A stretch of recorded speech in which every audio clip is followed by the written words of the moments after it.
Easy seeds in this economy? What tournament have you all been watching? Anyway, welcome to the show. Thank you all for being here. I'm Commander Leonhardt. I'm joined by the wonderful Nth, and we are here for the first game in the penguin8r versus profcory match in the round of 16 in the bracket stage. How are you doing tonight, Nth?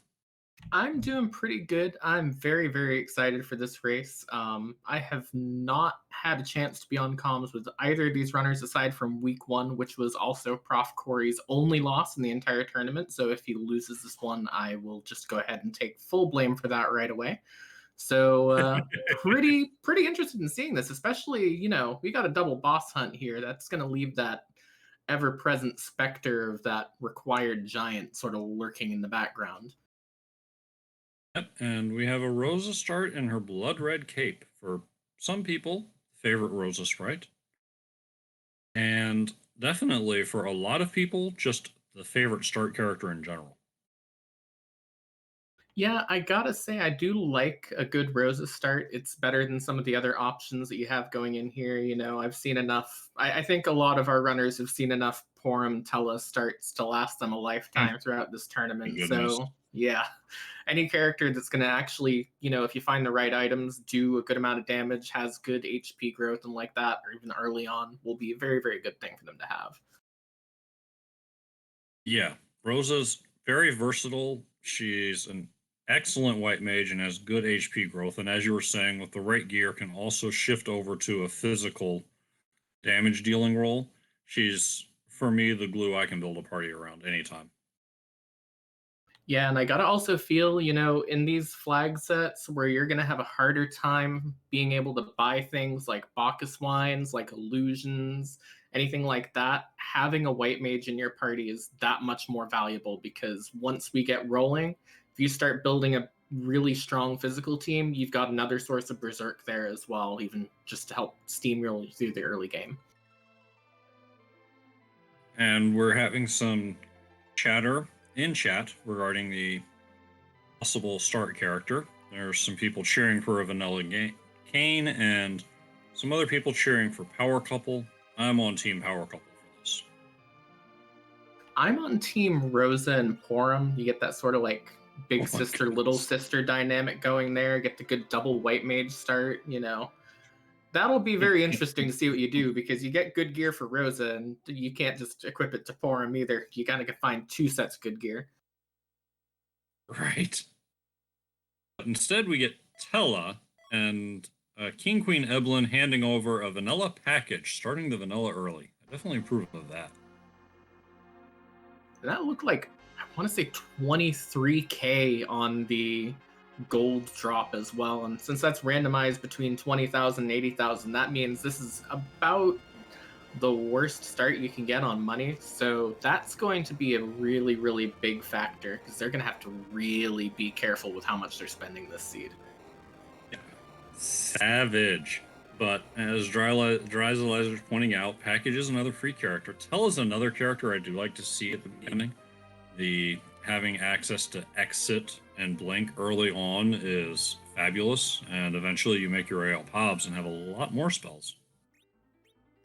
Yeah, and it does look like both of our runners are just going to head straight to that package check. Can't say I blame them. Like, even if you're going to go for one of the two boss fights for a character check that you have open right at the start, I mean, this is the easier of the two, even. And you know that if you get this out of the way right now, you're not going to have to spend the rest of the seed wondering, oh, were the dolls behind that package the entire time? And since it's an edge, that's even better.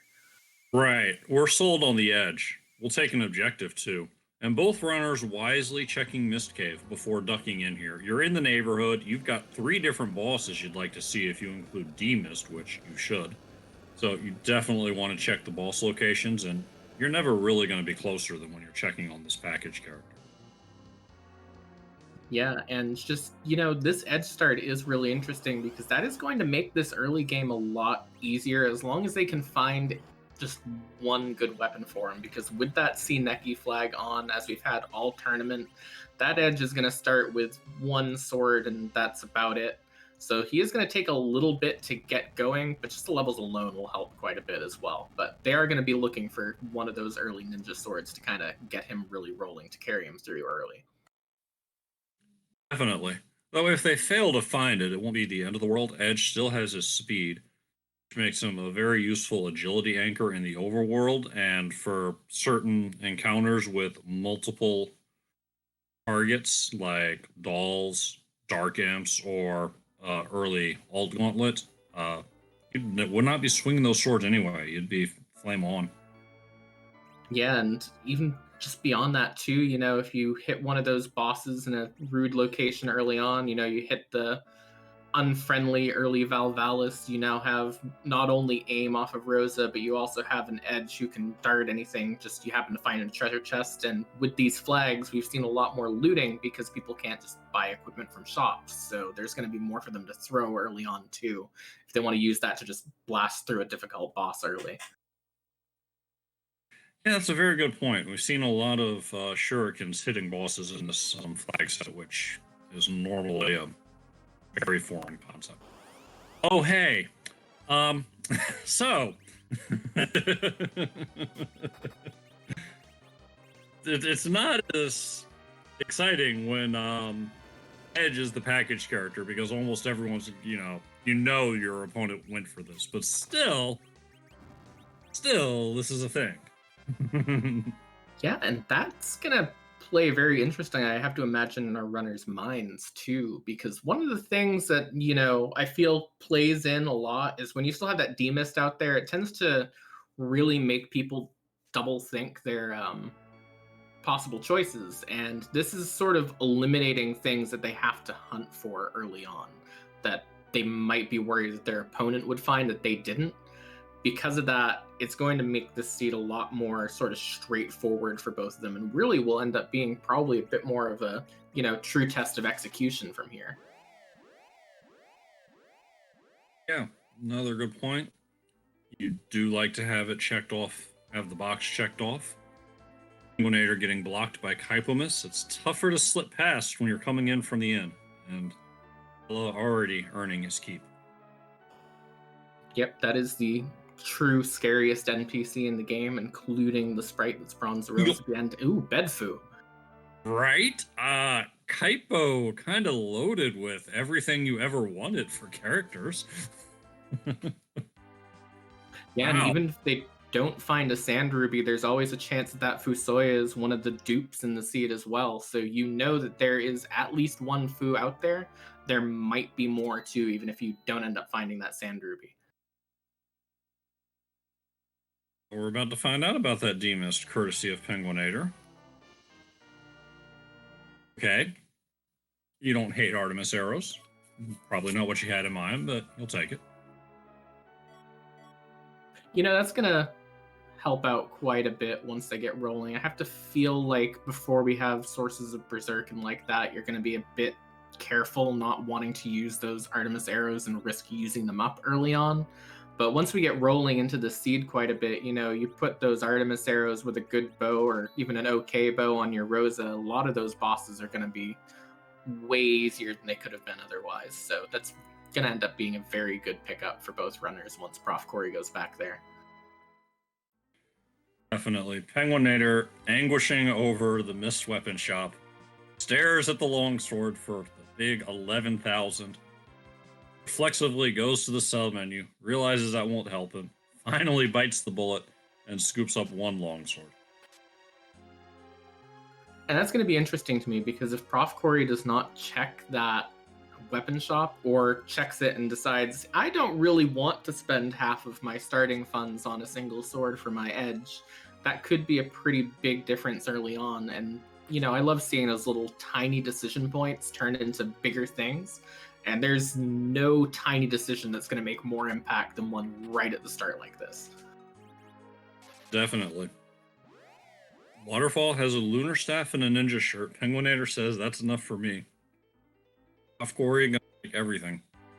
Yeah, there was also a Gungnir that profcory found if they happen to find a cane somewhere in the seed, or if that Edge wants to throw it at someone's face, it's going to do quite a bit of damage. And a Murasame. And penguin8r not even going to the back of Watery Pass, so he's missing out on that. Hourglass 2 is nice also, but wow. Both runners have edge ready to go, one more so than the other. Yeah, and that's also almost a little bit scary when you think about it on penguin8r's side too, because having invested again half of that initial 23k on that longsword when could have just gotten a Murasame out of it, that's gonna be something that's going to hurt him a little bit in the long run, but I'm not entirely sure it will hurt too badly. And D. Shmoo serving up more vanilla as we find Yang on a Hobbs, exactly where he should be.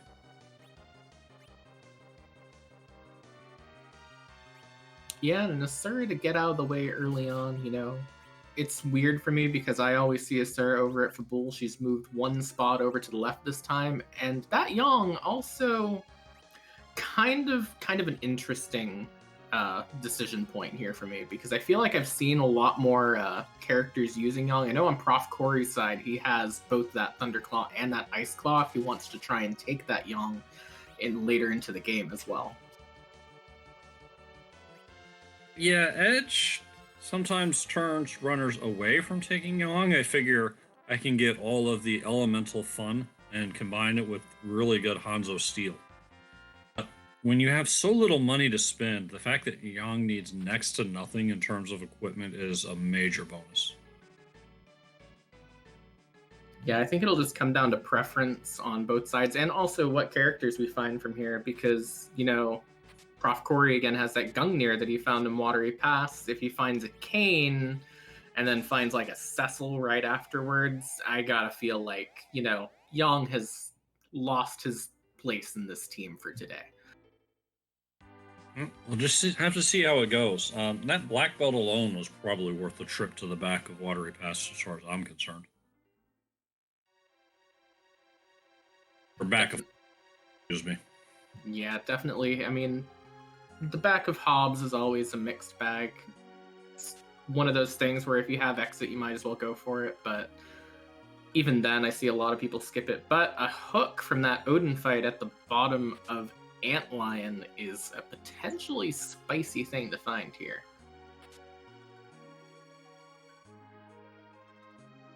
And penguin8r looting a bit more in Antlion, whereas profcory was just in and out.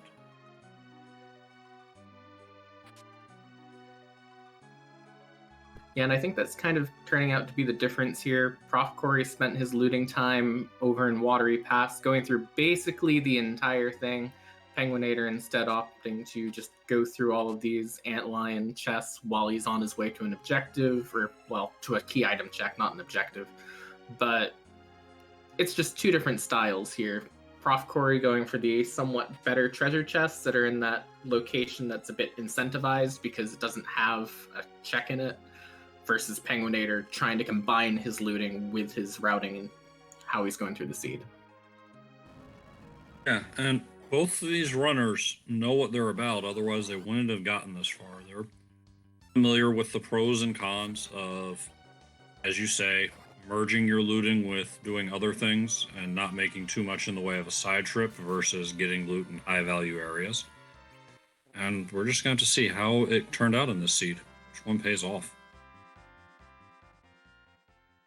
Right now, if I was forced to give a choice between the two, I would say it's probably paid off a lot better for profcory with that Murasame pickup alone.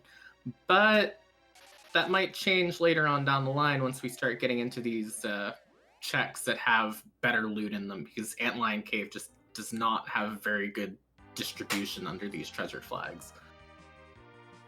No, if you pull something nice out of Antlion Cave, then you got a bit lucky. No doubt. Both runners doing a good job of life locking Asura, hitting her every time after she casts Life 1, not letting her change over to a healing spell that would prolong the fight.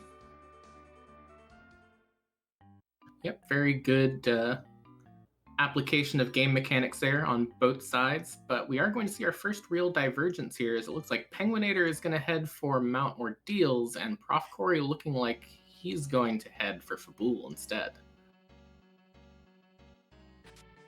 Yep, and penguin8r saving a little bit of time by running over, grabbing a chocobo instead of walking back to the entrance and zooming back to Mount Ordeals. If you're gonna walk back somewhere, you might as well go in style instead of just, walking normally. It's you got to. You never get a chance to use just the regular vanilla chocobo. But we are going to see a good doctor here fighting Fabul. Grr, we have no time for Grr. We have no time for your dialogue. We have a key item to get a hold of. Yeah, I mean, he's practiced this speech enough. Ooh. Murasame Thunderclaw says, "Get out of my way."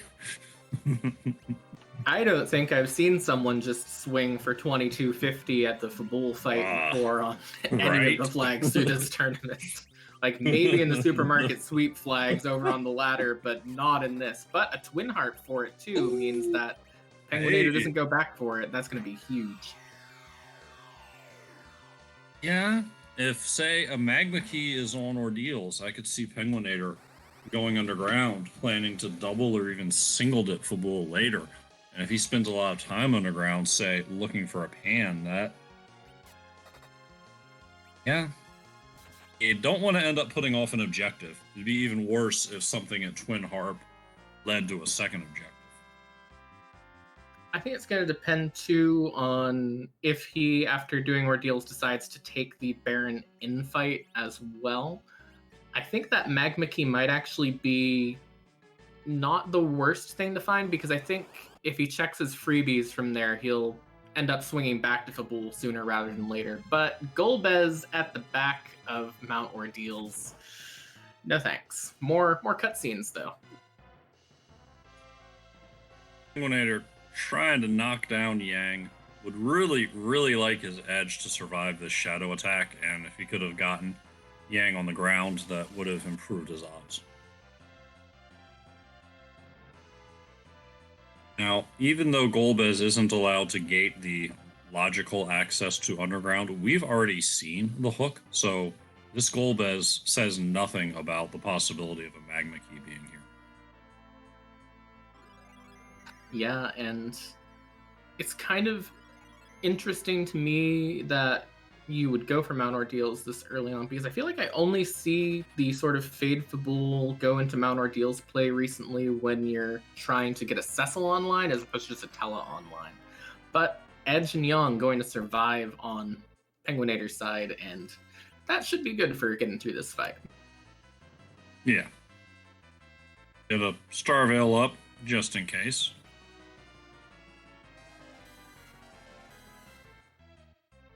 Very, very good use of the run buffering there to absolutely guarantee that he would get that Star Veil off before Golbez had a chance to act, because I know personally I'm terrible at the run buffering, so I've had just the character I'm trying to throw a Star Veil with knocked down enough times to really respect that move, so. Yeah, and when I said just in case, apparently I should have said, thank goodness you really needed that Star Veil, because, wow. A little bit of an edge dance there. Celebration. Yeah, and really at this point in time, I gotta think that the quality of runners in this tournament, no one's gonna have any trouble with Golbez at the back of Mount Ordeal. It's just sort of more annoying than anything else here. But he is going to fall down. We are going to see profcory getting into this antline over here on the front side, and we're about to see what the key item is here up on Mount Ordeals. Yeah, and especially not only the quality of the runners, but also that edge anchor. I cannot overstate how wonderful that makes the overworld. Yeah, we often talk on these restreams about agility anchoring in terms of, underground, moon, sort of late game, and how you want a slow anchor to sort of change that around. But we don't really talk a lot about wanting someone fast on that overworld, just that your party is taking that many more turns than your opponent.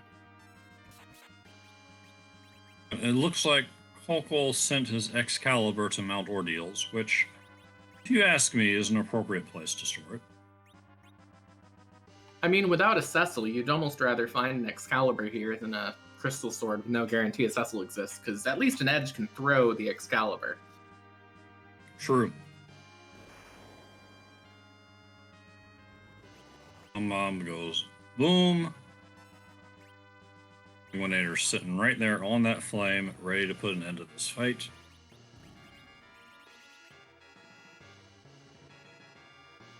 So far the seed is basically just how quickly can Edge behind a package get you through the early game, and the answer is pretty darn quickly. Yes, indeed. There's no hesitation by either of our runners saying, "Get in my party now." We will see that little bit of a difference over on profcory's side, though. His Edge did not survive, and his Rosa did not get a Starveil off, does get knocked down by the virus. Young is going to be able to get his up and should be able to just, knock on Golbez's armor, and then he'll say why and then fall over, so it should be fine, but a little bit inconvenient for him. Yeah, he's going to let Golbez do enough damage to himself so that one punch from Yang finishes the job.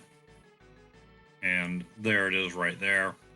Does need to finish the job himself to trigger the Y script, or otherwise Golbez will be bouncing spells back on himself for much longer.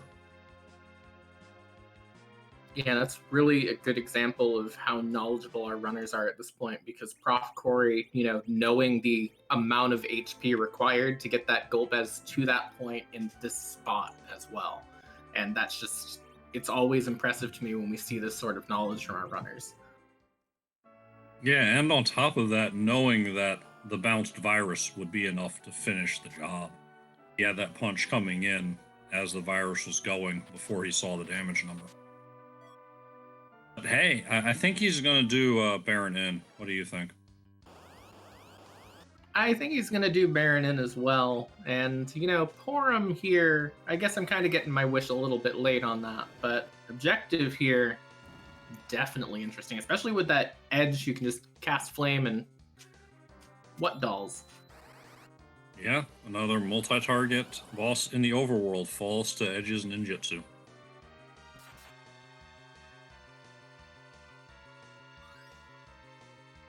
This is not the multi-target boss you want on the overworld to use Edge's ninjutsu on, though. Because no, I mean, YOLO strats on CPU are a thing. I'm not sure this is the place or the time. Penguin8r desperately looking for a dart, sees an Excalibur as his sole option. Decides, no, not right now. Yeah, not quite confident enough. Having seen 5 characters so far this seed, not 100% confident that we won't see a Cecil yet. So just gonna go ahead and hold on to that for now. And plus, we may still be facing the hook route. There could be 25,000 hit points of rudeness, or even just 6,000 hit points of you really need to go right before it that Excalibur might end up being used on.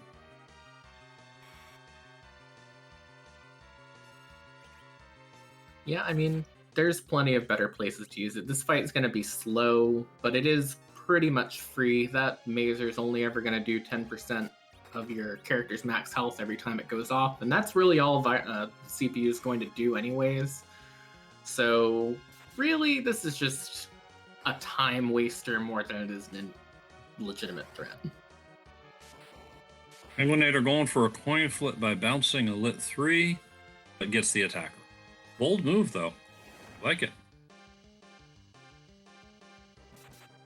Well, I think now it's down to going for the second coin flip of who are these 2 globes going to take out, because if they take out, Rosa and Tella, it's a little bit inconvenient, but that Edge will keep swinging the entire time, and that'll be pretty good in the end. Be pretty fine. Oh, but the wall wore off. He wanted to bounce a virus, and the wall wore off, unfortunately, and the other globe found Edge. That smarts a bit.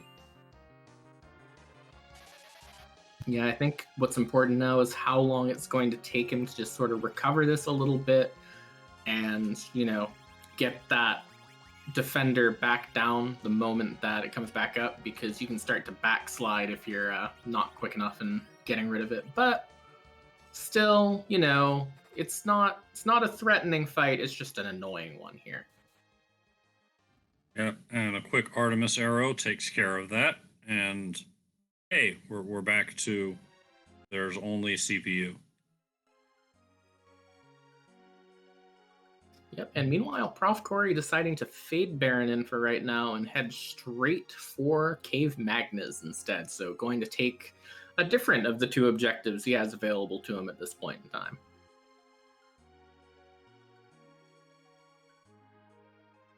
We do love our music checks here in Free Enterprise, which is why we're all glad that it is one of the objectives in this tournament. Well, now penguin8r has something else to throw. Yeah, I mean, unless he wants to try and do Edward strats here, get that spoon word going. I mean, there's no way of keeping him alive right yet, but I think it's worth trying.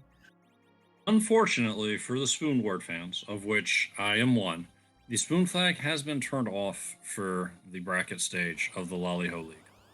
And this is where you can tell I have not done enough bracket races yet. It's all right. But yeah, there will be no spoony bards, sadly. You just figure out a way to equip it to him anyways, though, because that's weird to see. I really wish. I'm right there with you. I really am. Let Edward stab things. Well, I think we're going to have to settle for the powerful Edward moment of the seed being this one right here where he pops out of bed to play us one of his wonderful tunes, so we're just going to go ahead and let him take it away.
Yes!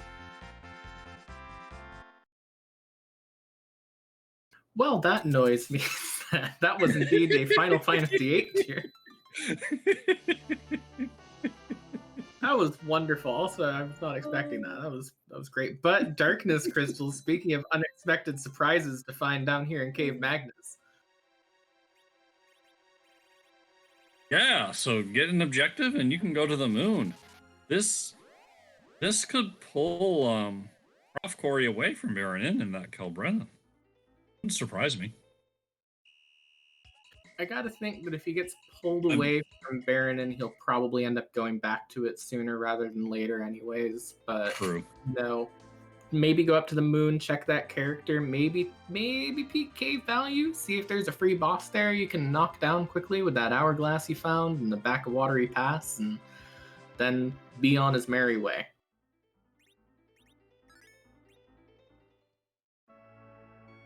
Apparently, all restreamers have been warned to quickly rebalance me when an FF8 song comes in on the harp.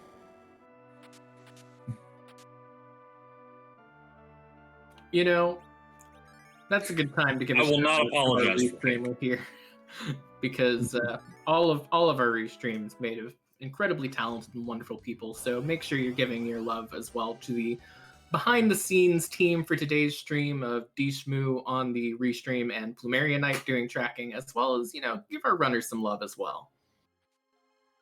Definitely. Are putting on an amazing show for us. Also, Enthio doing a great job here on comms, keeping me in check, stopping me from still talking about FF8 and that wonderful music. So give them a follow too. Yep, and thank you for carrying me through it as well, because quite frankly, I was just sitting here like, that was amazing. I don't know what to say anymore.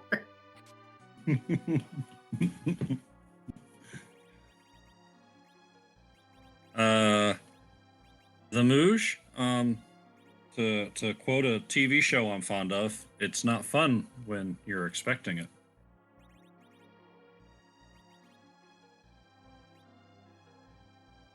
Awaken Smoke, like Man with the Machine Gun, is quite honestly number 3 on my list of harp songs. With Julia being second and The Oath being number 1. God, I haven't heard The Oath in so long. I've always been a big fan of Bubble Bobble stage theme for music choices, but all those still solid that's a choices good in one. my book too. That's a good one. There are so many good ones. My goodness. Tom Lamity has done an amazing job adding these harp songs to the randomizer, and he's pretty much always got another one brewing. And speaking of another one brewing, I think it's about time to give a nice encore to that Final Fantasy VIII tune, which I'm very Heck yes. Heck yeah.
Yay!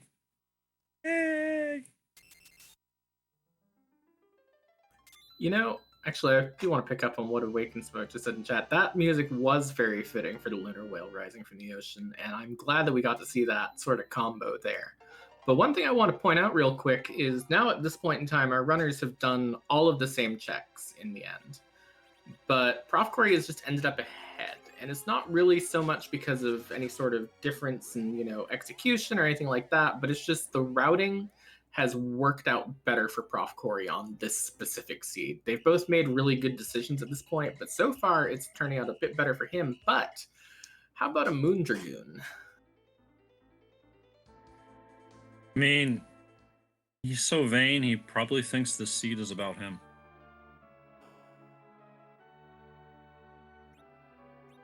I mean, with that Gungnir that profcory found earlier, the seed could be about him, at least for a bit. So look, you got to have not Dragoon or entirely White Lance if you want to make that claim. I'm just saying. That's fair. Or Defense Sword, I guess, works too. And yeah, Dishmu is making a good point. There have been a couple of fights, Dr. Dialogue and CPU, that profcory has gotten through a lot faster on the back of Hanzo Steel. Yep, and he is going to end up finding these sirens up here in that moon shop, going to spend all of his money on those sirens. And unfortunately, once penguin8r gets there, he spent that 11k on that longsword earlier, not going to be able to afford quite as many, might actually have to come back later if for more sirens at some point in time, or just might not buy them now.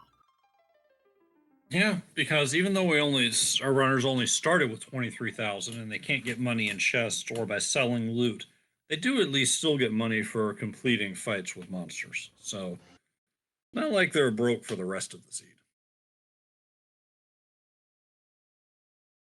Yeah, I mean, it's not the worst thing in the world to not have the money for sirens right yet either, because realistically he's probably not going to be using those sirens, and with the party setups we have, I gotta think if you're using those sirens, you're gonna want to try and be using them on like King Ryu's or something that's already on the moon, so you're gonna come back at some point in time. It's not the worst thing if penguin8r can't afford sirens right now. It just means that he has to spend that little bit of extra time coming back.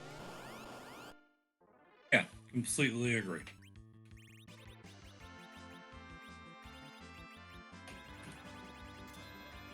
This does, as chat's saying, look like a solid Z party to me. I see a Dragoon, I see a Monk, I see a Ninja with a Murasame, I see a solid Anchor, and I see a terrific White Mage.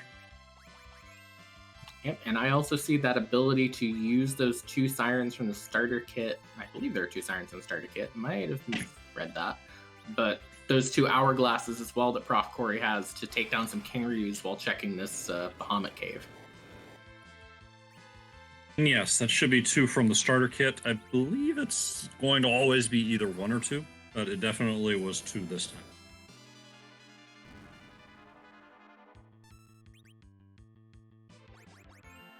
So yeah, this is an interesting play too. Again, making good use of that really efficient routing, deciding I'm going to check cave value. I'm going to see what we've got down here. It ends up being Dark Elf, which I got to think both of our runners are going to say, okay, I will come back for you later.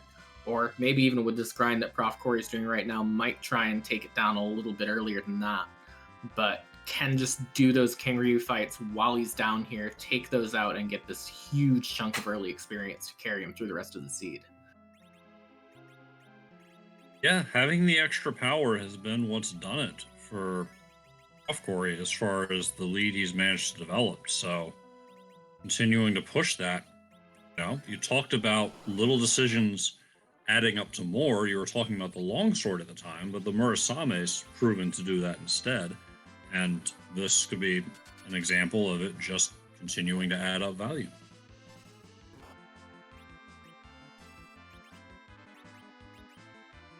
Yeah. The big question to me is, do you take this Dark Elf that is sitting down here at Cave Bahamut after these 2 fights? As Dishmu's pointing out in chat, Tella can weak the second form. The magic's not exactly the worst here, so probably not a terribly difficult fight for our runners at this point, as long as you can just do that damage quickly enough that that first form doesn't play some tricks on you.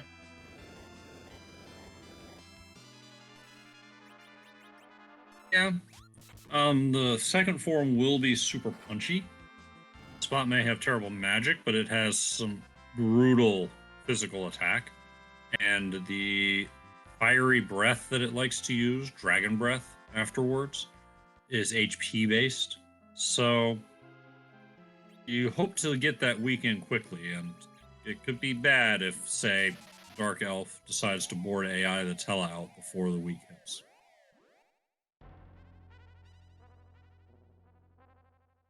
It looks like he does take the exit out of cave value. The question is, does he go in, step down into the bed, and come back, or does he go elsewhere? And it looks like he might be headed to check maybe the rest of the moon, try and find some sneaky early easy bosses down here in the subterranean. Yeah, and if I needed any more sign that profcory is very happy with his party, I've got it here. You do 2 sirens, you put all that experience into gold dragons. You don't even think about the hook character. You just say, this is my party, I'm going down into the moon with this for even more XP. Yeah, and at this point in time, if penguin8r ends up following in his footsteps, decides, you know what, I'm going to go try and take these moon bosses too, that bit of gold that he spent on the longsword not going to make as much of a difference in the end because you clear a lot of these moon bosses with this party setup. You don't care about sirens anymore. Yeah. Yang doesn't care about level. I mean, cares only about levels. Doesn't really care about gear. You can get him up and running, and we have some fine claws for him to work with. Anyway, we'll take Ogre Axe or Gungear for Kane for now. Yeah, and there's always possible in clearing these checks that we find some very good gear to upgrade with. Yeah, I mean, imagine you, even if you don't find good gear to get down here, you could find, possibly something even better than gear. You get down here, you find a sand ruby behind an easy boss, and you go and now you have a Fu, and you have a Kane that's pretty online, you have an Edge that's pretty online, you have a Yang that's already got a huge head start, and this seed will end up being pretty smooth sailing from there. But it looks like profcory's not quite done grinding yet.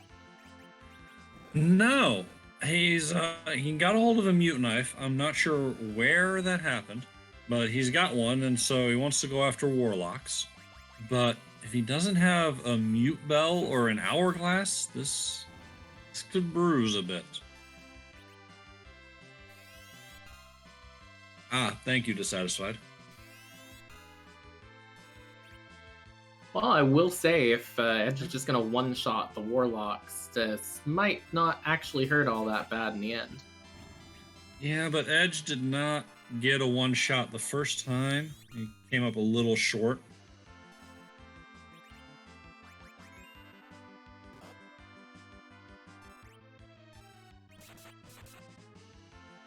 Still, with penguin8r headed back down to Earth, and with that hook route likely on the table, this could be a pretty big shift. Because even if profcory does not go for these moon bosses too much to sort of checks and runs, I gotta think that the time he's spending here, he might actually even just make up on the hook route at this point in time, just through just sheer force of power at the moment. Yeah, it's the equivalent of the D machine grind that we used to see so much more often until Vanilla Giant came into play. You spend all the time on the grind, and if your opponent hasn't done it, you make up the time just by punching through things a lot faster, like you said. It's what he's been doing all seed.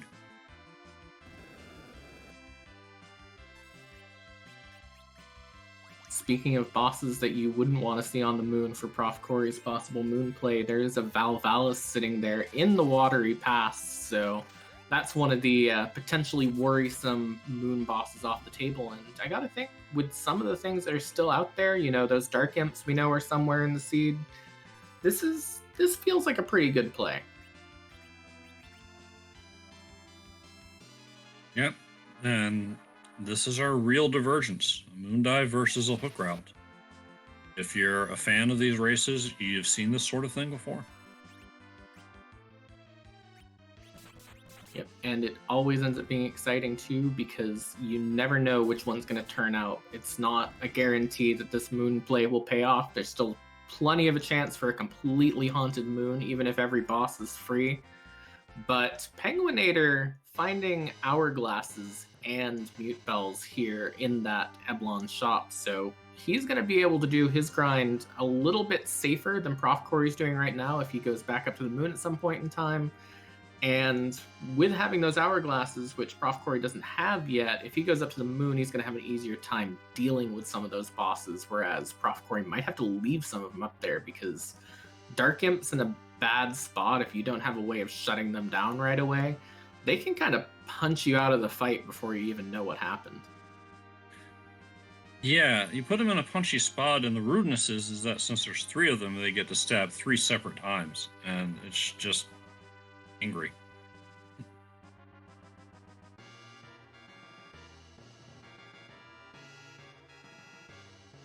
So Palom is the hook route character, and Evil Wall is hanging out in the Rubicon spot. Evil Wall is not a great prize to find here. It should be fine because both our runners have all those levels from the King Ryu fights. They have pretty good gear for their characters at this point in time. Looks like penguin8r is going to drop this Yang in favor of the Palom, which is Pretty interesting play. I don't know which one is gonna end up being the right one here, but I gotta think, Palom's always pretty good once you get him rolling, so, And speaking of free fights on the moon, here's some officers and soldiers for profcory. Yeah, you do like to see this in the Ribbon Room, without a doubt, especially if you end up life glitching that officer off of a Teleweek, for instance. Yeah, and, this is also 2 key item checks once you get through it. It's the 2 chests. It's pretty good to have a free fight. If you're going to have a free fight anywhere on the moon, you'll want it to be in this exact spot. So, pretty good thing to find here. Definitely.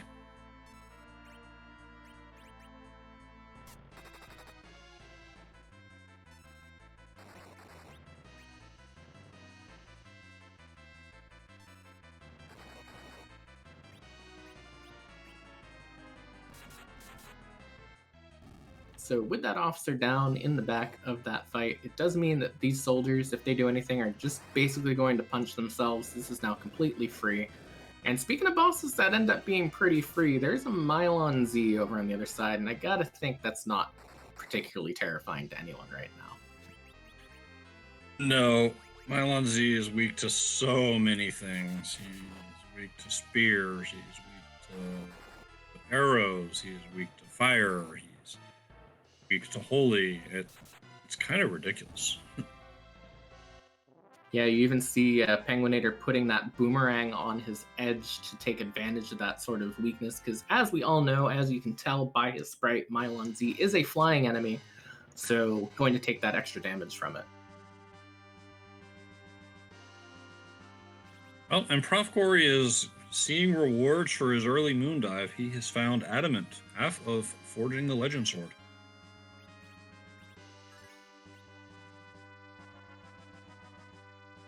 Moon is not required yet, but it is definitely not completely haunted.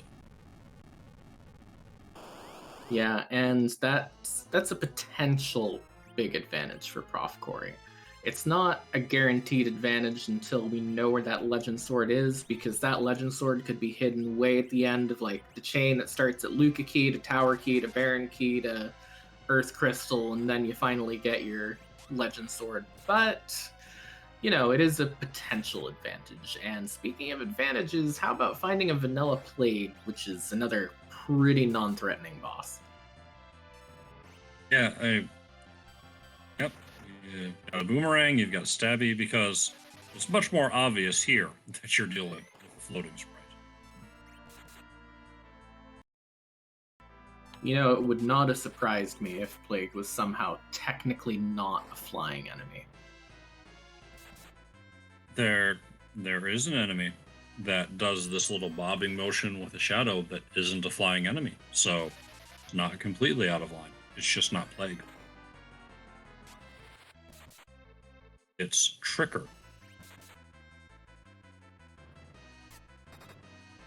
I mean, Tricker, you just cast a Lit 3 on it, and I'm sure everything goes fine from there. He's not lying about being weak to lightning. I just don't recommend doing that as your first act. If you're going to do that, it's kind of like when you cast Nuke on Ogopogo. You really want it to be the finishing shot.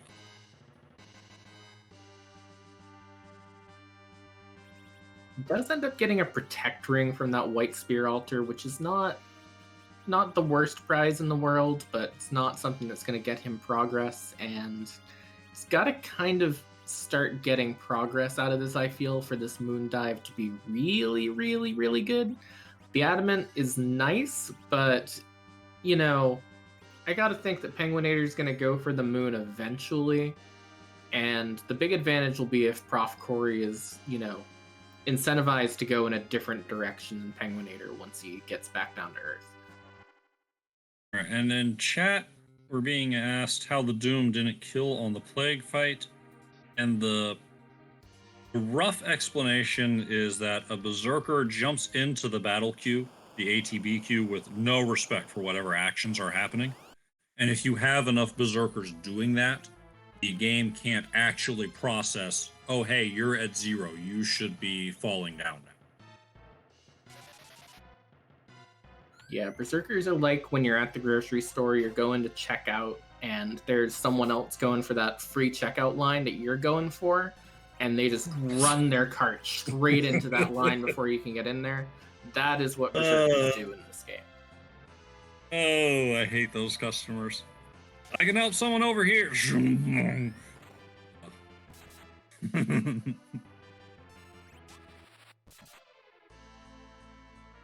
But over on Penguin8r's side, that wall has not posed him any problem whatsoever. So if this underground ends up being something particularly spicy, you say you have dark imps at Dwarf Castle guarding that legend sword or guarding that pink tail, even spicier there.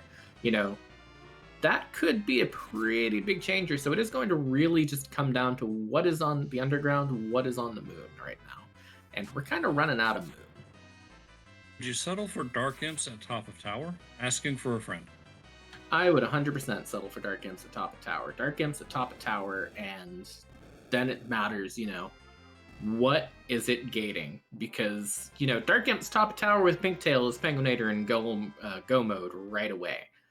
But dark imps at top of tower with, say, Luca keys, a little bit more worrying, but looks like profcory just had to reset out. Did he get through that Bahamut fight and didn't like the reward, or? Yeah, he got through and decided the Soma drop was not.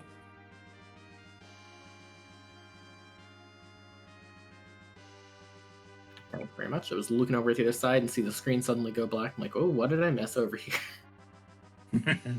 Yeah. Gotta, I don't know, cross eyes, split eyes, whatever. Just flip the eyes back and I don't know. At least there's only two. Oh, hey, speaking of things that could be very, very good for Penguin8r to find, how about a pass? Yeah, now if that go mode shows up suddenly, then all he has to do is figure out his grind, and he never has to go back to this moon. That is huge.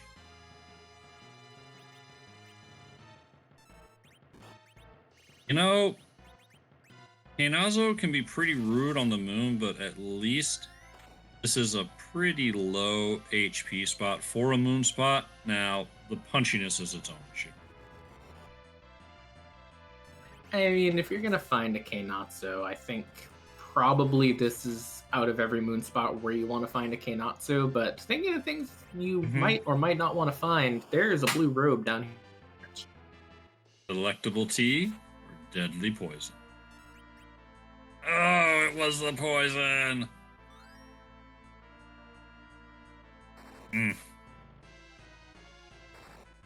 And I gotta feel like Feymarch Gauntlet's not going to be on anyone's priority list anytime this season. No, probably not. Leviathan's a super punchy spot in the grand tradition of spots that don't punch in the vanilla game being super punchy. So yeah, we're not going to want to mess with that earlier. Have we seen Wyvern yet? We have not seen Wyvern yet. In fact, I think Plague is actually the only Sparkle we've seen. We have not seen D-Lunars, we have not seen Ogopogo, and we have not seen Pale Dim anywhere either. I almost forgot which one it was. It's a bit of a list. Well, that's kind of a rude start to Dwarf Castle.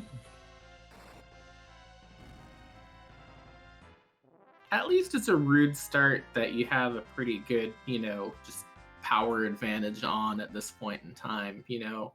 This might have been a little bit scarier, I think, in a Magma Key seed where you hadn't already gone to the moon and done some level grinding, but, never underestimate the power of Baigan. Yeah, he's not to be underestimated. He's definitely got a few rude tricks beyond just, hey, I'm going to punch you 3 times. Yep, profcory efficiently dealing with the lower lunar subterrane.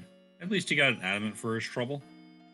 All that's left is Cave Value and Murasame Altar, and we'll see if he commits to the full clear. I gotta think at this point in time, if you've done this much moon, you're pretty committed to clearing it at this point. We know just from our sort of perch up here that when he eventually does go back, he will almost certainly find that pass in the Feymarch. So it's definitely going to be pretty good for him to do this, so he never has to come back to the moon again unless he wants to for whatever reason, for like a level grind, but then he could just do eggs down there. So, Dark Elf's not particularly I scary. tend to agree. That's about it. I do tend to agree. I hate leaving something behind on the moon. It's just one more thing ticking in the back of my mind, and it just does not feel comfortable.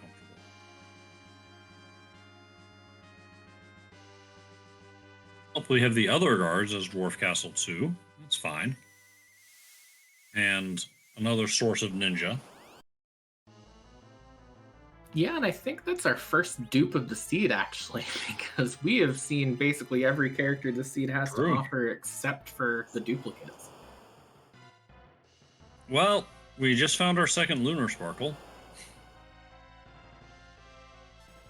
I don't like it all that much. I don't either. It's nice that you have all those hit points, profcory. It'd be a shame if you ran into somebody with an HP-based attack. Ugh. Yeah, the question's up being here, how quickly can Berserk Kane, Berserk Edge, Berserk whoever else shred through this Ogopogo? Because I gotta think, maybe this Ogopogo isn't quite as scary as it could be just because he's so strong right now and has that source of blink, but he is punching for about 1k on that Yang if he actually manages to land a hit. Yeah, and heads up with profcory having a high-level ninja providing his own blink, because that's exactly where Ogopogo went after the initial big waves. A dissatisfied cave value boss was Dark. I actually missed the text box with that fourth castle world, but it does look like that is a tower key. And hey, you got a tower key, there's Dark Imps up there. I would be completely shocked if penguin8r's not going for that. Right, you go there. You absolutely go there. Like you said, a pink tail on either spot now. Now that he's got 2 checks. That's go mode.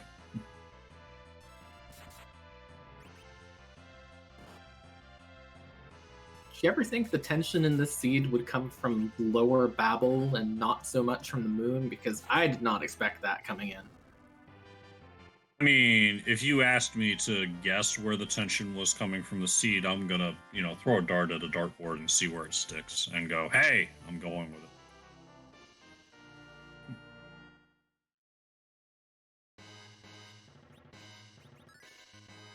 That's another not so great reward there. That's so rude. It is so rude. Honestly, most of the time you see crystal armor and your first thought is probably more along the lines of, cool, that takes care of money for the rest of the seed. But even here, you don't get that. You don't have a Cecil, and even if you have a Cecil, you don't want something that's going to prevent you from berserking him. Not so much crystal armor as kaching armor, but that's just not today.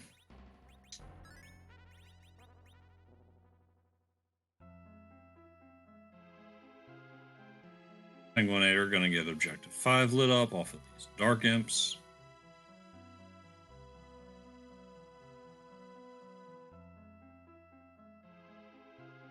Chat coming up with some interesting thoughts. Pinktail's here, Legend here with Pinktail buried, so that you've got to get up to the moon and get back down here. Could be a lot of things. Find out soon enough. Ooh, that's a potentially scary question too. If that Pinktail ends up buried, penguin8r goes back to the moon, knows he's 1 key item away from go mode. Does he do bottom up or top down moon? Because he might spend a lot of time getting, that crystal armor. Might go to cave value if this doesn't end up being something. Get basically nothing here, so we'll still have a bit of, some time to go. But hey, how about a magma key from that Dark Imp fight? Cute. Well played, Dark Imps. Well played.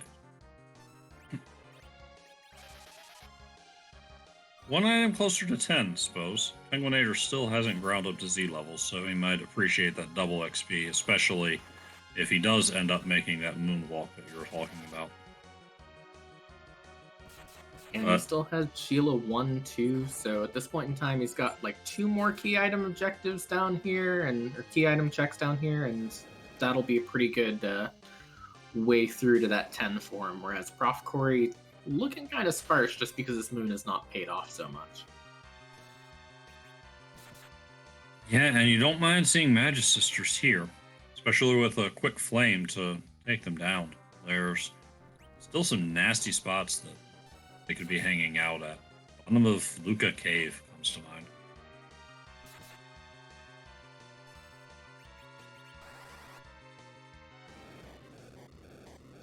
Yep, and meanwhile over on profcory's side, has gotten to the second phase of the Dark Elf fight, is just going to go ahead and cast Weak with Tella, and then Pig Edge is going to just knock Tella over. Kane's going to take this out. We'll see whether or not this moon was mostly haunted or only kind of haunted.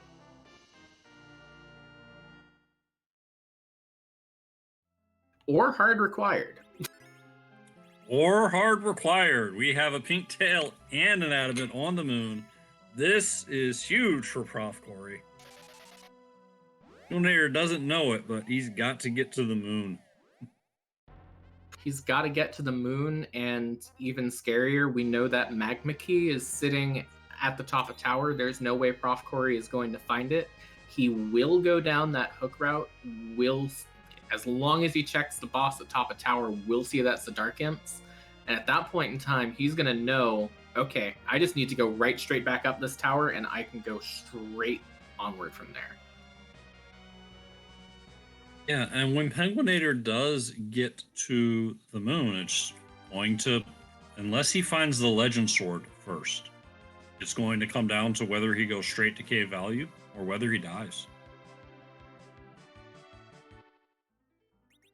I gotta think, if you only have that one key item you need, and it's, I mean, even if you don't find Legend Sword down here, there is an okay chance that he'll go for cave value immediately, because that one key item would basically just immediately send him to the Z fight.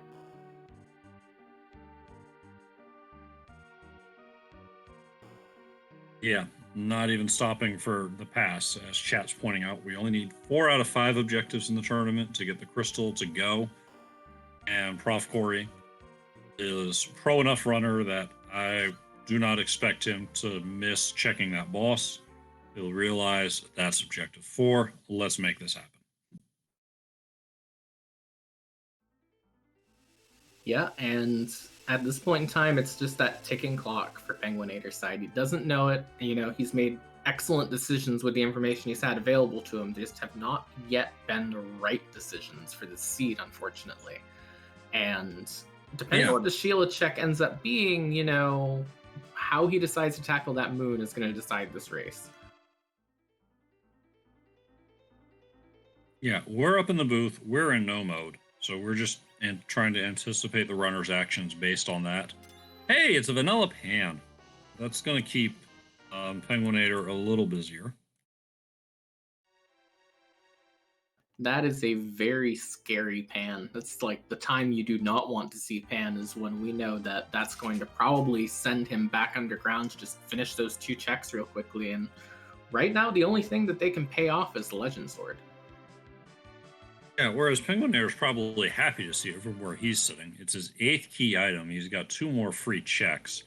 And he's sitting there like, just need a pink tail, just need a pink tail, give me that pink tail. Doesn't know it's on the moon's like, I could be this close to go mode. Yeah, and I love the routing decisions he's making. It's a real shame they haven't paid off, but has just made really, really, really solid choices here. And, Definitely. You know, this ends up being the Legend Sword and he decides to go bottom up moon, then that's going to change this race yet again, because that's going to, you know, give him another out. Because if he does bottom up moon, you have to assume he'll start with the ribbon room, which means that he'll find that out right away. Yeah, and that would be the ideal situation for him. We've seen the pink tail turn in over on profcory's side. It's an Artemis bow. Not super exciting in my book. I don't think we're turning Rosa into a warrior princess anytime soon. So,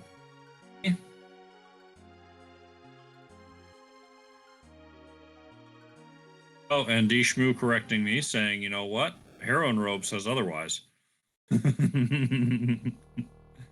Let's see that quad Zerker action that I never thought in a million years I was going to see in these bracket flags, because I just assumed that you would not find the equipment that you need to make your opponent strong enough for that. But it seems like it's gone well. But over on Penguin8r's side, another scary thing to find is a rat tail from down in the Sylph Cave.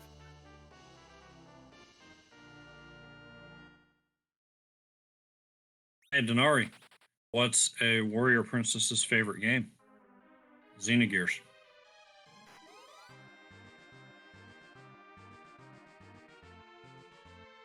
I have no follow-up to We get a rat tail from our work, and so that'll be a turn in. Penguin8r still hoping for the pink tail. We know that's not about to happen. It'll be that legend sword, that. Yeah, I mean, the scariest thing to me on Penguin8r's side is what can this rat tail be that would lead him further away from the moon? Baron Key probably leads him further away from the moon. Earth Crystal probably leads him further away from the moon. Luke Key maybe doesn't, but this rat tail could decide quite a bit too. At the moment, dissatisfied. March. Oh, and he does get the legend sword. Big hit for Penguin8r. So with only Feymarch open, right? That's it for Penguin8r. Maybe he goes back. What? It's his path to victory. We know it. Sure enough, he's landing by the whale. Whichever way he goes, like, there are value at the two most logical places to go. If he goes straight to cave value, he's got a pink tail there. If he goes down to the ribbon room, he's got adamant there, and then he can get out. And he's got a pass in hand. This could be close. Yeah, the only thing that Penguin8r could do that would be a problem is if he decides to go straight into the rest of the subterranean and go for the Mirasame altar, but it looks like he is landing outside cave value and about to head down to see our good friend Dark Elf about a pink tail. Yeah, and having seen the Dark Elf, this especially makes a lot of sense. You know you're going to be able to skip the second half of the fight with a weak Tella, get your pink tail, and get on out.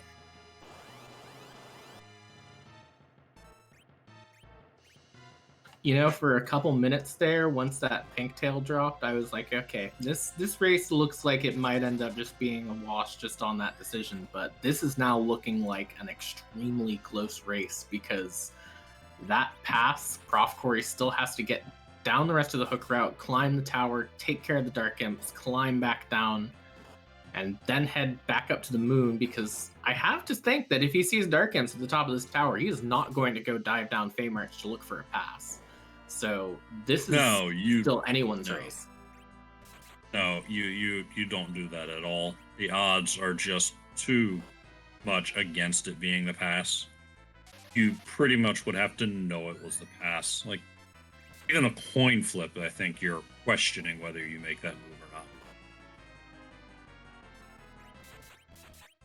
But with that legend sword at the end of that Sheila chain, this does also mean that the vast majority of the seed was locked behind Feymarch. So imagine if Penguin8r had decided, you know what, I am going to just blast through this gauntlet. It'll take a while, but maybe my opponent won't do it. Maybe I'll get an advantage. That could have led him down the entire rest of the seed that has nothing behind it whatsoever.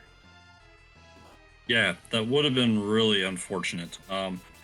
Convenient for our runners that such rude bosses there steered them away from a path that would have meant, would have been absolutely worthless.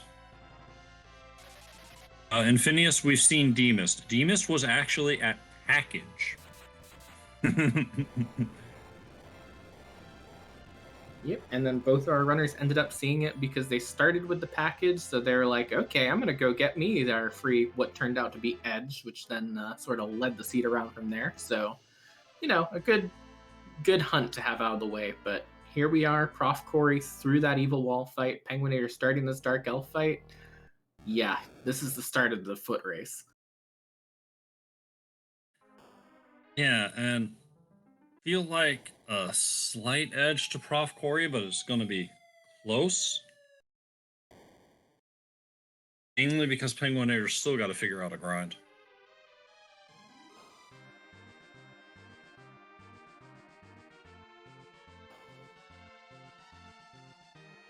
Yeah, and I mean, I'm not sure really because he could just go ahead and take some sirens down here. I think he still has some hourglasses left from that Cave Eblin shop. I'm not sure if he has the sirens with him, but I think that Mm-hmm. that's probably going to end up turning out well. And I think that's also key item number 11 to 10 for him. 11.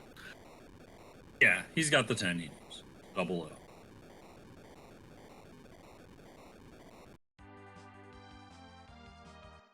He's looking at the levels. He's pondering life. Yeah, I think the ether here means we're going to see some more gold dragons taken down right here, right now.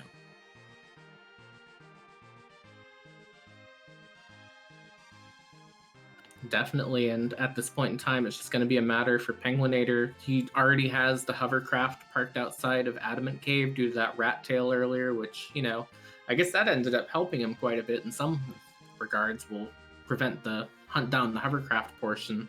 So it's really just go back down, go over, turn that in, and head straight to Troya once he's done with his grind. So this is actually not going to take him all that long, and profcory still has a long couple of walks ahead of him. Going for Ice 2, trying to get multiple life glitches off on this King Ryu for even more experience.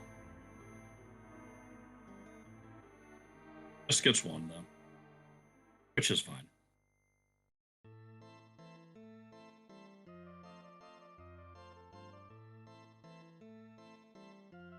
Yeah, I'm wondering how much he plans on actually using this Palom in the Z fight, because he might just decide, okay, you know what, this Palom is not going to get anywhere at any reasonable length of time. I'm just going to go ahead and, use him for what little I can and then not worry about it, because I gotta think, these are his last two sirens. He's probably going to maybe have a little bit of a rough time at that Z fight with that Palom. Almost certainly not going to get to nuke. By almost certainly, I mean definitely.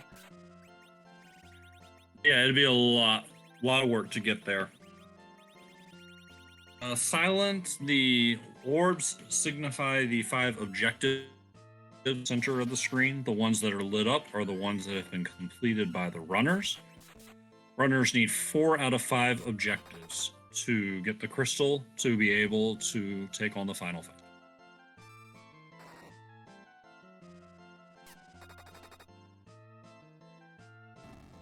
And speaking of finishing up those objectives, profcory now is in that Dark Imps fight, almost through it already. But penguin8r, done with those sirens, going to use that last exit in his inventory. Rosa did get to white, so that'll be at least a bit helpful. Now going to head down to Earth and be headed for that Z fight. Yep, and Prof Corey grabbing some Medusa arrows to gun down the Dark Imps very quickly, gets his crystal. And at his levels, he's ready to just go right back up to the moon. Almost high-fiving lunar whales, off by a couple minutes. Yeah, this is getting kind of intense at this point in time. penguin8r, I feel, is going to definitely get into that Z fight before profcory does, but profcory almost certainly has the faster Z fight, so this is really going to come down to what happens in the fight itself. Which is all you can ask for when the race is at this level. We got divergence. We got a lot of good knowledge. We got a runner that looked like he was out of it, finding his way back through. And yeah, what more could you ask for? Besides Spoonboard. Yeah, I mean, this race has been like, it's like a bucket full of water on the deck of a boat that's currently sailing through a hurricane. It's just sort of been sloshing back and forth between our two runners the entire time, and you're quite concerned with how it's going at any point in time, but it is definitely going to turn into one of these very classic nail biters as Penguin8r parked outside Troya, ready to head into the Z fight. Yeah, going now. Upper 40s. Yeah, this is certainly doable. 2200 on Rosa. She should be able to survive all but a high rolled 9 roll Big Bang.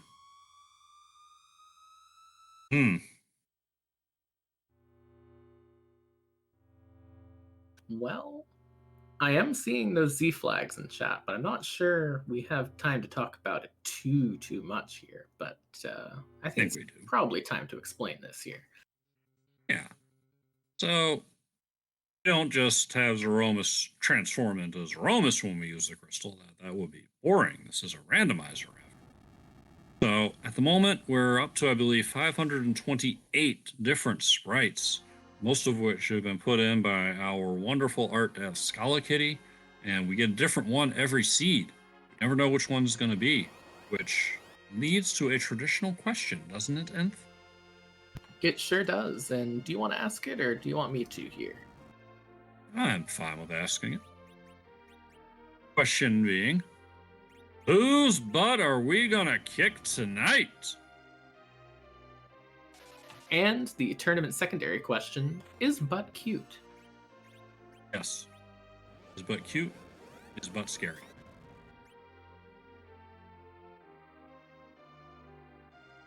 And to answer your question, the Mouge, Zemus is a sprite. I've seen it.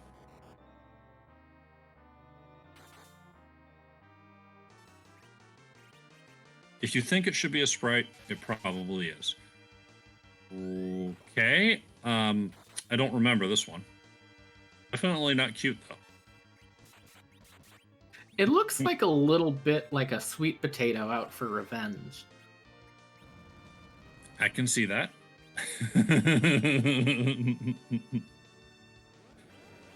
Chat saying cookie clicker, so I guess that would be why I haven't seen this one. I don't know. Cute is an interesting question here. I think probably in some reality. I'm not sure in this one. Penguin8r's underway as profcory is running through the crystal room.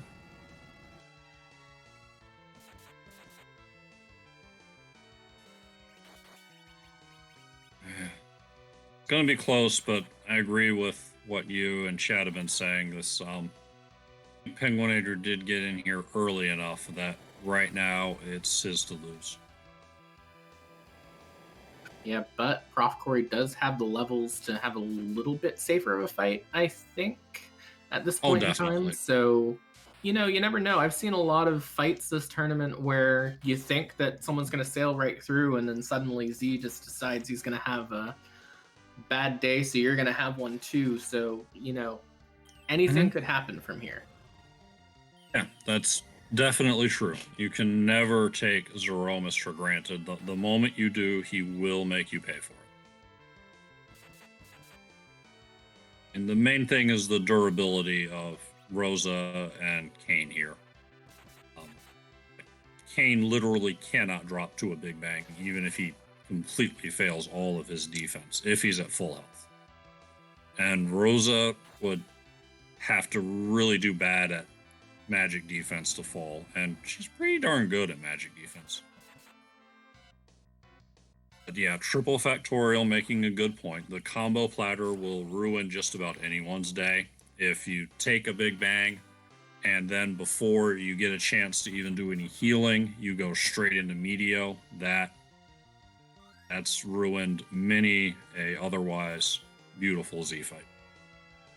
Yeah, and that's another situation where profcory is going to have an advantage, because in his case, if that Yang is at full HP and that combo platter hits, there's a chance he might just finish this fight off by himself at that point in time.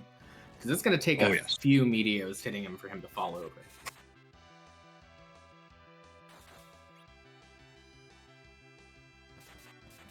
Yeah, though interestingly enough, his Rosa has less HP than Penguin8r's.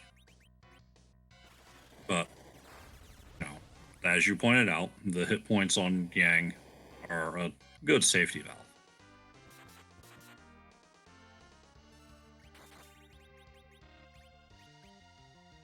Yeah, and that for second Big Bang over on Penguin8r's side, going to knock out Palom, which, I mean, you gotta expect it at this point in time. Unless that Big Bang is nerfed, he's just gonna fall over. I'm not sure it's possible for him to live through it. So that's a little bit of a downer, but he wasn't necessarily contributing a ton because he only really has those lit 3s to throw. Yeah, he did what he could, and it's appreciated. But for Penguin8r, this has just become a Kane Rosa show, and we'll get some more help out of Edge, but if Edge is swinging, then we're out of darts. And it's just going to be Zert Kane, when the Big Bang comes, heal up, and just keep it up till you get to rocks. Unless Rosa falls to the nuke there, that could be Like very, that? very dangerous. But Edge was not out of darts. He had another one to throw. And we're into rocks. We're in rocks. And Edge falls. All we have left is a Zert Kane. Was that dart enough to take Meteo Phase down? Is Kane going to have to dodge more rocks? It's looking like he can survive one more hit. Oh, but that one rolled a bit low. A high roll would put him down, but I think he's got enough stabs in to get this done. And there it is. Thrilling finish by Penguin8r in this Zeromus fight. Yep. It wasn't into Meteo, it was the nuke into Meteo that almost did him in, but he got it done. GG's. That was a terrifying moment. You know, I think if that had been Big Bang into Meteo there, we might even have been singing a different tune on this, because that probably would have been the combo platter that ended his run here. But very, very good run from him, and has managed to take this down with a time of 1:17:57. Yeah, and heads up on his part, saving that Excalibur to check through the last little bit so that Meteo phase was a little shorter. Definitely helped out. We're joined here by Penguin8r. Congratulations. GG's. Thank you. So that Z fight, huh? Yeah, a little weaker than ideally I'd like. Didn't really get the strongest characters, no Cecil to wield the Excalibur, and grinding Palom to nuke probably wasn't quite the right option.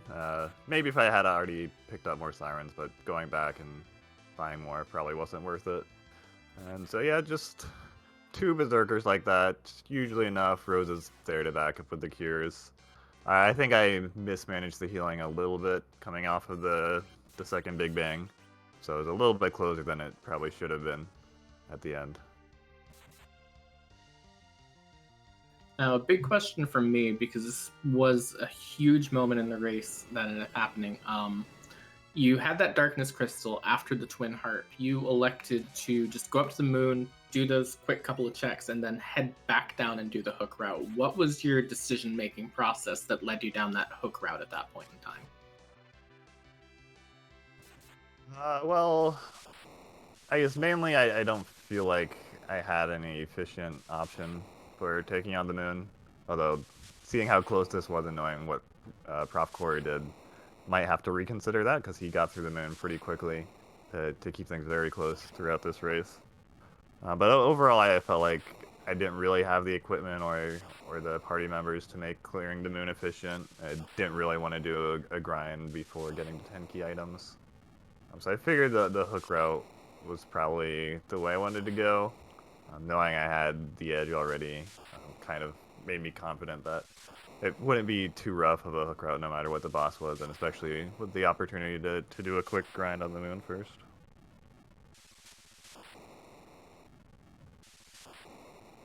And again, on points of divergence between you and profcory, what was the thought when you ditched Yang and took Palom into the party? I think in most cases, Palom ends up getting you through the seed faster. This seed turned out kind of didn't really get to use him because there weren't any real fights. Just the Dark Elf before Zeromus, and he's not really going to play against the Dark Elf when you have a White Sphere. Like, the main thing is once you've got that many fighters, it just takes too long to berserk everyone. So just having someone who can just manage themselves, just throw out a quake here and there, is usually going to be more effective. And if I was going to end up, say, full clearing the moon, then getting Paladin Nuke would have been a lot stronger.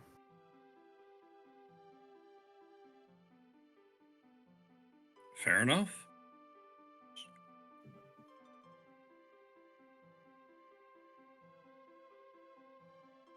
Now, another thing that sort of ended up really factoring into there was your decision to not go for the Fame Arch at all and just avoid that entirely. Was that ever really an option for you that you were considering, or is that something that you were just at that point in time never going to go for? Not with those bosses. I'm not really taking a karate fight without a Cecil. And it's not the worst gauntlet, but a gauntlet at a tough spot's not, ever at the top of my priority list when I have other overworld options. And everyone, we've also been joined by profcory. GG. GG, thank you. Close race, you two. Yeah, I guess so. I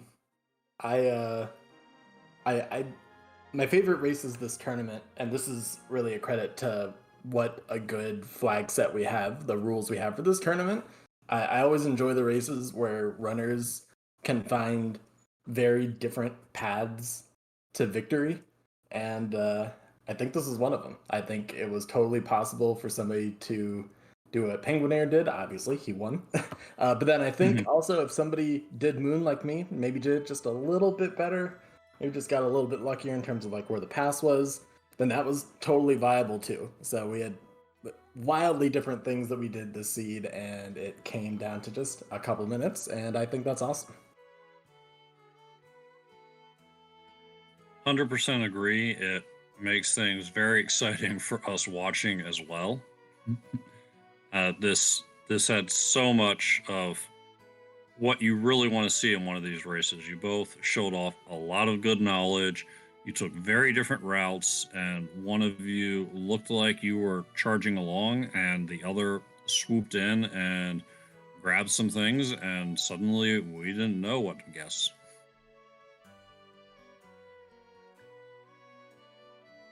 Yeah, there was just huge swings throughout that race. And just a quick question for you, profcory, there, because I think this was the big major decision of this race, is what did lead you to go and take on the moon when you did?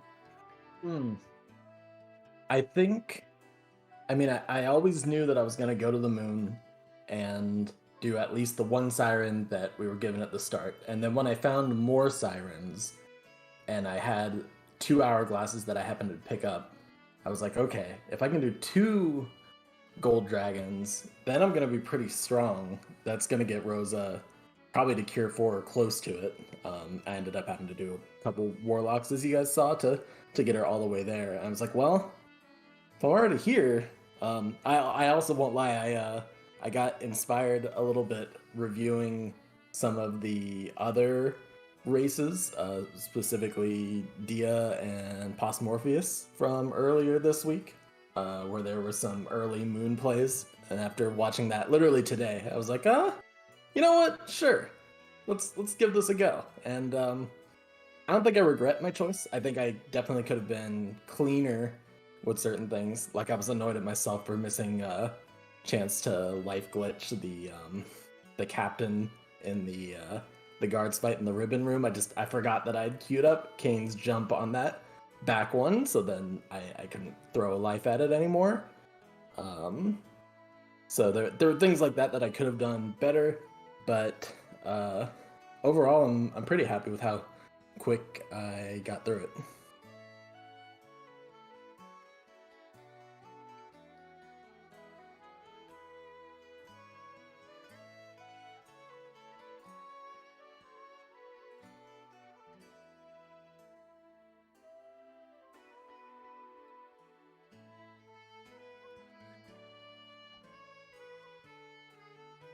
Now, another quick question I had for you was, another big difference between you two's runs was penguin8r took the Palom that you found, and you stuck with the Yong through the seed. What was your decision-making process for that decision as well? At that point, it was not really very much of a decision. I had a full-powered Yong ready for the final boss, and Palom was not. He was the opposite. So at that point, I was never going to take the Palom. If I had done the seed the other way and gone with the hook route before I did moon stuff, then I think I would have taken the Palom like penguin8r did. But at that point, my party was ready to go. I was always destined for full Zerker strats.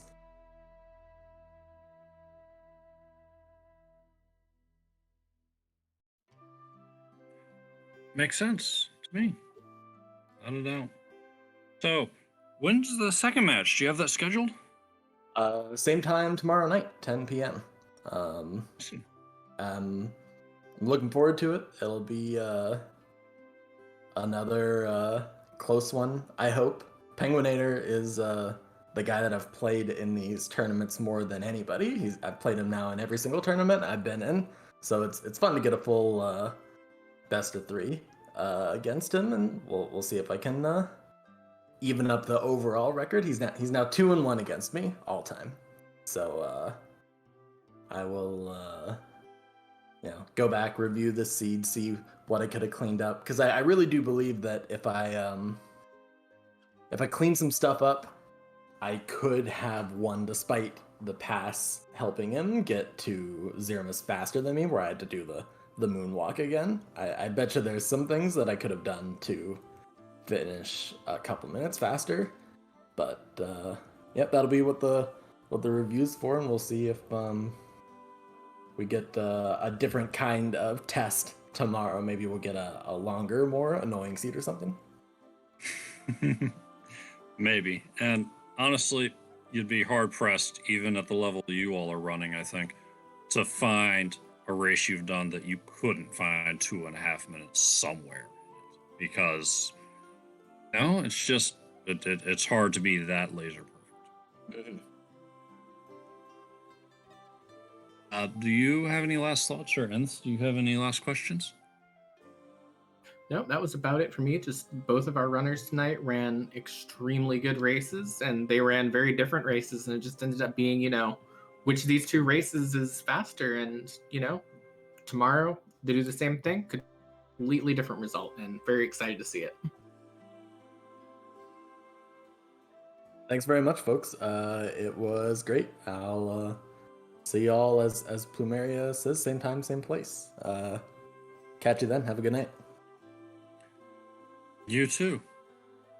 And everyone, if you aren't ready, give a follow to everyone that was a part of this race.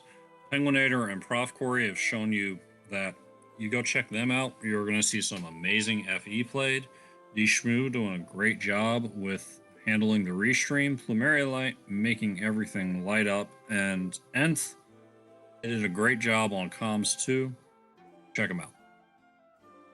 Yep, and only ever as good as your comms partner. So again, thank you very much for joining me on this as well, Commander. Very, very great working with you. First time working with you, so hopefully there'll be more times in the future. But for those of you who have enjoyed a wonderful evening of free enterprise today, a wonderful afternoon if you're here for the earlier race, and you're thinking, well, Lali-Ho League is over for the day. Well, we are about to kick you over to the speed gaming marathon for No Kid Hungry, where Dr. Cossack is running a mystery seed for free enterprise.